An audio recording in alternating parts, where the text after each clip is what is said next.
Ang programa ay naglalayong tumulong sa pagpapalakas ng mga kakayahan at kapasidad ng Pilipinas. Ang nasabing mga pahayag ay binigyang diin ni Chief Cabinet Secretary Hirokazu Matsuno bago ang pagbisita ni Japan Prime Minister Fumio Kishida sa Pilipinas. Yan ang kagandahan mga utol, no? Kasi napakaganda ng relasyon natin with Japan.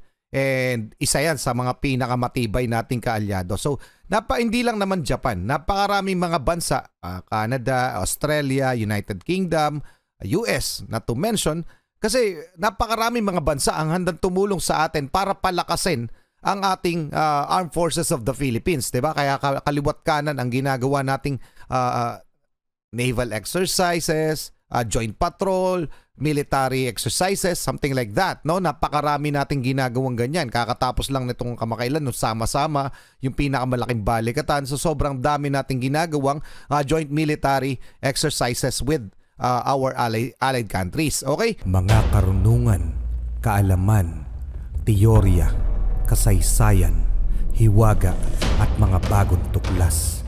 Alamin natin. Maganda itong topic natin ngayon mga utol dahil yan, title pa lang, no? Yari ka Chekwa. 10 bansa magsasama-sama labanan ang paghahasik ng China. Okay, ito yung mula kay Aerial TV. Pakisubscribe siya. Pakilike na rin yung video. Pero alam naman natin, halos lahat ng bansa, hindi ko nalalahat, dito sa Southeast Asia talagang nagkakasundo at merong maayos na relasyon. Mga utol, 'di ba? Kakatapos lang nung ASEAN Summit. At kung saan pinag-usapan din nila yung mga territorial dispute nila with China. Pero may yung common denominator nga natin, etong pangaagaw ng teritoryo ng China dahil hindi lang naman po Pilipinas ang inaagawan ng teritoryo ng China. Sige na, alamin na natin to mga utol. Game na! Magandang araw mga ka-aerial defense, may ibabahagi na naman ako sa inyo dahil ngayong araw na ito ay may bagay tayong pag-uusapan. Mataas na opisyal ng Estados Unidos hinimok ang ASEAN countries na labanan ang China. Pero bago tayo magpatuloy, wag mo muna kalimutan mag-like, share, and subscribe. Paki-follow at like muna ng aming page na nasa description na ang link. Nanawagan ang isang high-ranking member ng US Senate Foreign Relations Committee sa mga miyembro ng Association of Southeast Asian Nations o ASEAN, na magkaisa laban sa umano'y patuloy na panggigipit at pangingialam ng China. Ayon kay US Senator Jim Risch, dapat ay magkaisa ang mga ASEAN members na labanan ang aniyay pakikialam ng China sa kanilang domestic affairs, kasama na rin dito aniya ang cursive economic practices ng China, walang basehang territorial claims, at ang umano'y pagnanais ng China na mapaghiwa-hiwalay ang mga miyembro ng ASEAN laban sa kanilang pagkakaisa. Tama. Ayon sa senador, ang pagkakaisa at pagnanais ng mga ASEAN claimants, lalo na ang Pilipinas, na itulak ang China mula sa mga panggigipit ng China sa West Philippine Sea ay napakahalaga sa kabuuang estado ng naturang karagatan. Pero tinukoy din ng senador. Tingin ko lang, balikan lang natin Tingin ko lang mga utol, no? Parang kahit na magkasundo-sundo itong mga bansa na to, parang hindi pa rin, tingin ko lang hindi naman ako military expert, pero tingin ko hindi pa rin natin kaya ang China. Pero may nilalabas, may diskarte kasi yung China na parang yung, 'di ba, pinapalabas nila na sila pa yung tama. Pero ilan ba sa mga countries na to ang inaagawan ng teritoryo ng China? Napakarami po, okay? Kasama yung Malaysia. Mamaya babasahin natin yung may mga territorial dispute with China. Hindi lang naman dito sa sa South China Sea, bagko sa Indo-Pacific region, kung hindi ako nagkakamali. Pero yun talaga ang usapin, kaya nga ang Europe at ang United States ay talaga nakikialam na. Dahil nga napakalala talaga ng mga pinapakay ng China. Plus naglalabas pa sila ng mga black propaganda kung saan pinagsisira-sira nila yung tie-up ng mga countries. Okay mga utol, mamaya i-discuss rin natin yan. Tuloy na muna natin. Napakahalaga sa kabuuang estado ng naturang karagatan. Tinukoy din ng senador ang mahigpit na security cooperation sa pagitan ng Pilipinas at US upang makompranta ang China sa ginagawa nito sa West Philippine Sea, kaya dapat magkaisa ang Association of Southeast Asian Nations laban sa pagtaas ng panghihimasok at pamimilit ng mga Chino. Ito ay matitinding hamon na kinakaharap din ng US, sinabi ni Senator Jim Risch sa isang interview. Ang sentralidad ng ASEAN ay isang pangunahing haligi ng strategies ng US sa Indo-Pacific. Sa kabilang banda, sinasamantala ng China ang pangako ng ASEAN sa konsensus upang pahinain ang sentralidad nito. Sa isyu ng South China Sea, sinabi niya na ang kahandaan ng mga ASEAN claimant states na itulak pabalik ang China at ang diplomatiko ay napakahalaga. dapat ding pagtuunan ng pansin ng mga bansang ASEAN, ang pagpapataas ng kamalayan sa maritime domain, joint patrol at pag-unlad ng ekonomiya sa mga exclusive economic zone, dagdag ng senador. Binanggit niya ang mahigpit na pagtutulungan sa seguridad sa pagitan ng Pilipinas at Estados Unidos, lalo na sa pagharap sa China. Inanunsyo ng nangungunang tagapagsalita ng pamahalaan ng Japan na ang kanilang bansa ay nasa huling yugto na ng negosasyon sa Pilipinas, tungkol sa kung anong kagamitan ang iaalok sa Pilipinas at kung anong mga tulong ang ibibigay. Gayon din kung kailan pipirma ng isang kasunduan sa ilalim ng Official Security Assistance Program ng Tokyo. Ang programa ay naglalayong tumulong sa pagpapalakas ng mga kakayahan at kapasidad ng Pilipinas.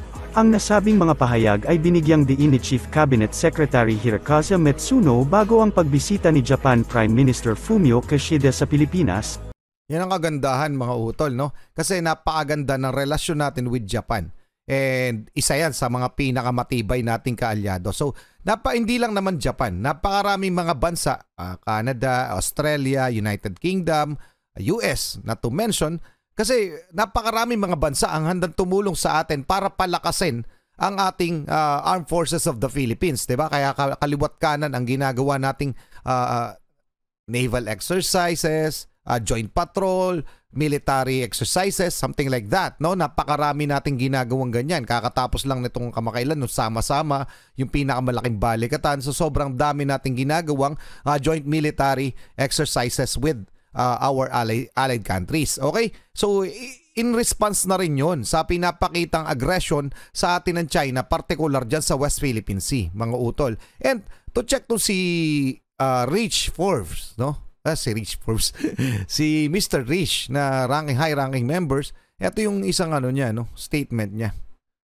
Ranking member Rich opening statement at hearing on future of US policy in Taiwan. So, tungkol sa Taiwan to, pero dito ay binanggit niya, mga utol, binanggit niya na yung tungkol rin sa problema ng China sa Indo-Pacific region. Okay? So yun na yun, mga utol. Pero ang problema kasi sa China, may diskarte sila na sinisiraan nila yung United States, yung galawan ng United States, na parang ang pinalalabas nila sa mundo na mali pa ng United States, kaya nagkakandaleche-leche o nagkakaproblema dito sa South China Sea, nagkakaproblema yung magkakaitbahay na bansa sa Indo-Pacific dahil sa pakikialam ng United States. Yun yung pinalalabas ng China sa mundo.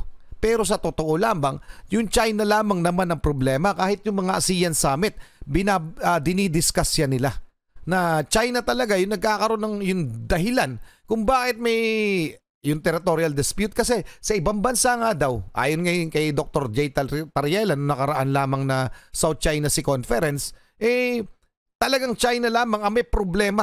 Yung Coast Guard nila, yung Chinese Navy nila, yun lang talaga ang may problema dyan sa South China Sea. Kasi lahat naman daw ng mga maritime patrol, lahat ng bansa, Malaysia, Indonesia, Vietnam, Taiwan, Japan, kung ano pa man, mga utol, yung mga kapitbahay natin bansa, wala naman daw po nagiging problema na ganyan. At totoo naman yun. Alam nating lahat yun, mga utol. So, anong masasabi nyo dyan? Mamaya, titingnan nga natin yung mga bansa na may territorial dispute sa China. So, pa-comment na lang ang inyong opinion. Tuloy na muna natin, ha?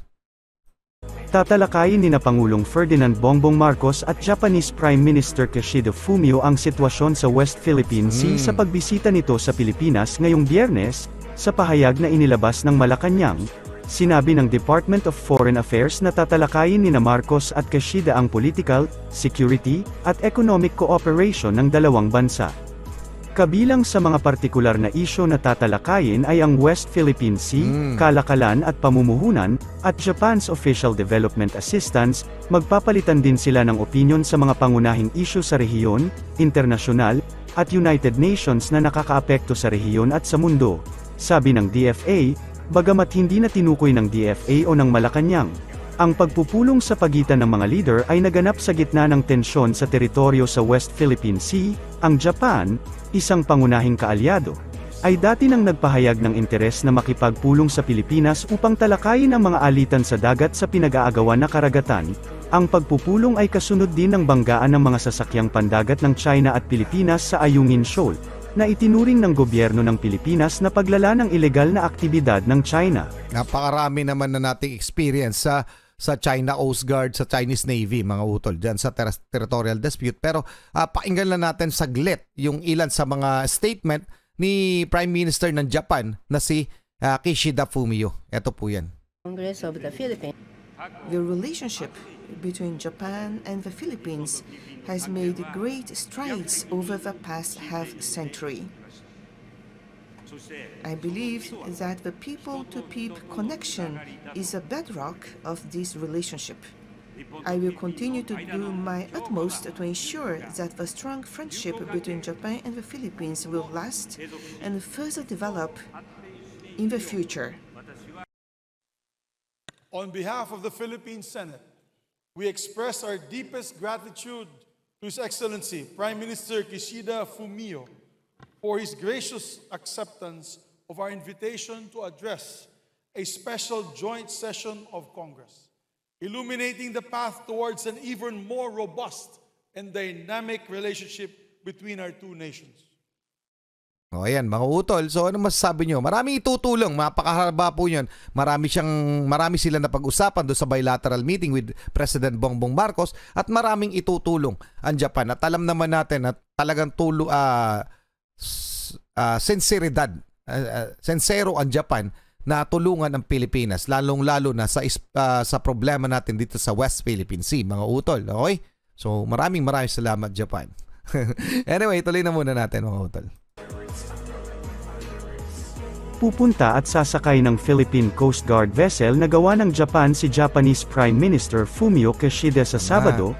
Hindi binanggit ni PCG spokesperson Rear Admiral Armand Belilo ang mga detalye ng barko. Bibisita rin ang punong ministro ng Japan sa national headquarters sa Sabado. Sasakay siya sa mga Japan-made PCG vessel, sabi ni Belilo. Sinabi ni Belilo na ang PCG ay kasalukuyang mayroong 13 Japanese-made ships, kabilang ang 10 multi-role response vessels MRRV, 2 offshore patrol vessels, at isang buoy tender vessel. Kapansin-pansin, ang 77-meter na multi-role response vessels na BRP Teresa Magbanua ang pinakamalaking PCG vessel hanggang ngayon na ginawa rin ng isang Japanese firm. Magsasagawa rin ng courtesy visit si Japan Coast Guard Commandant Admiral Shohei Ishii kay PCG Commandant Admiral Ronnie Hill Gavon sa parehong araw. Inaasahang tatalakayin nila ang kasalukuyang sitwasyon ng seguridad sa rehiyon ng maritime, muling pagtitibayin ang pakikipagtulungan ng PCG at JCG sa pagpapaunlad ng kakayahan at pagpapalitan ng mga tauhan, sabi ni Belilo. Iminungkahi ng mga senador na maglaan ng 1 billion pesos bilang seed money para tustusan ang pagpapaunlad ng sariling industriya ng depensa ng bansa. Tama. Sa gitna ng mas agresibong aktibidad ng China sa West Philippine Sea, ang mga senador, sa pangunguna ni Senate President Juan Miguel Zubiri, ay magkatuwang na naghain ng Senate Bill No. 2455 o ang Self-Reliant Defense Posture Revitalization Act, upang hikayatin ang mga negosyo na mamuhunan sa lokal na pagmamanupaktura ng mga kagamitan sa depensa. Ito ay kinakailangan upang muling buhayin ang Self-Reliance Defense Posture Program ng bansa, at upang ganap na gamitin ang potensyal ng industriya ng depensa sa oras na ang mga banta sa seguridad ay nalalapit at patuloy na nagbabago. Tungo sa layuning ito, dapat isagawa ng Estado na paunlarin ang industriya ng depensa at ang kakayahan nito na lokal na makagawa ng mga advanced na armas at kagamitan para sa sandatahang lakas nito sa pamamagitan ng paglipat ng teknolohiya, pakikipagtulungan at pagbibigay insentibo sa pribadong sektor. Napakaganda nga naman yung batas na yan. Anyway, mga utol, hindi ka po nababasa yung tungkol sa bill na ipinapasa ng Senado tungkol doon sa pagpapalakas o paggawa ng mga armas na pagkagamitan ng pandigma. Anyway, mga advanced weaponry. Pero itatopic natin yan, mga utol. Anyway, mabalik tayo doon sa mga bansa na may dispute sa China. Alam nyo na ito, pero gusto ko lang idiin dahil nga alam naman natin na China lamang talaga ang pampagulo dito, mga utol. Anyway, ayan ang sinerch ko ay what are the countries in the Southeast Asia that has territorial dispute with China. China's sweeping claims of sovereignty over the sea and the sea's estimated 11 billion barrels of untapped oil and 190 trillion cubic feet of natural gas. Yun yung isa sa mga gusto talagang kuwain ng China. Isa lamang yun. have antagonized competing claimants, Brunei, Indonesia, Malaysia, the Philippines, Taiwan, and Vietnam. Bakit kaya the Philippines yung atin? Bakit hindi the Brunei, the Indonesia? Bakit kaya sa atin the Philippines? Anyway, bukod doon, ito pa mga utol, hindi lamang, ito sa South China Sea lamang pinag-uusapan. Bukod doon, meron pa sila mga territorial disputes sa mga bansa na ito. Sa Bhutan, okay, Bhutan-China border, no? Naagaw rin nila. O sa India, napakahaba na ng dispute nila, kaya laging nagkakaroon na sakitan yung mga yan. So Japan, yung Senkaku Island, mga utol. So Taiwan, ayan na. So kompleto na yan mga utol. So sa Vietnam, ang inaagaw nila yung Paracel Islands. So ano masasabi nyo dyan mga utol? Maraming salamat kay Aerial TV. Paki-comment na lang lahat ng inyong opinion. Paki-like ng video mga utol. At magpapatuloy tayo. Tapos yung bill na diniscuss kanina ng Senado, okay? Ilalabas din natin yun. Kung anong mga kaalaman doon para may maragdagan ng ating impormasyon. Sana'y mapasa dahil maganda naman ang layunin ng nasabing batas. Anyway, hanggang doon lang muna. Maraming salamat sa inyo mga utol. Muli ako sa Target Achilles. And behalf of the Real South Production, ako nagpapasalamat sa walang sama niyo pagsuporta. Kaya mag-iingat. Keep safe. God bless. Saludo po sa inyo lahat. Maraming salamat po.